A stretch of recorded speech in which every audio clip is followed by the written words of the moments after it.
তো আজকে স্কুলে গিয়ে কি কি করলাম চলো সেটাই তোমাদের সাথে শেয়ার করি। কি আর বলবো, স্কুলে ঢুকতে না ঢুকতে এদের ঝামেলা শুরু হয়ে গেছে। তো ওদের ঝগড়া দেখে আমরা আর কি বা করবো, ওর জন্য আমরা সারা স্কুল ঘুরে বেড়াচ্ছিলাম, মানে সব ক্লাসগুলো ঘুরে ঘুরে দেখছিলাম আর কি।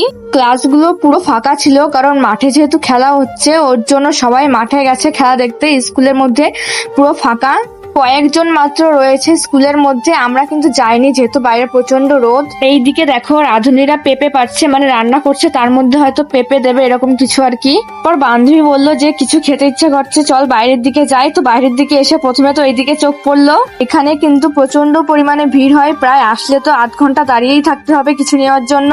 এখান থেকে আমরা নিয়েছিলাম আমের আচার আর আমড়া মাখা, আর সিঙ্গারাও নিয়েছিলাম। আর এই দেখো এর নাম হচ্ছে লাল, ঠিক আছে? কোনো খাবার একা খাওয়া যায় না, যখনই কোনো খাবার নিয়ে আসি দোস্ত দোস্তে চলে আসে যে কি নিয়ে এসেছিস, আমাকেও দে আমিও খাবো। এই দেখো খাওয়াও শুরু করে দিয়েছে, আমরা কি খাবো ওই খেয়ে শেষ করে দিচ্ছে।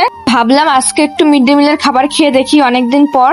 তো আজকে হয়েছিল আলুর দম আর ডিম সিদ্ধ দিয়েছিল খেতে, তো ভালোই লেগেছিল আজকের খাবারটা। আমি আবার স্কুলের ব্লগ বানিয়েছি বলে কেউ যেন আবার খারাপ কমেন্ট করো না। এখন যেহেতু স্কুলে খেলা চলছে, এখন সবাই ফোন নিয়ে যায়।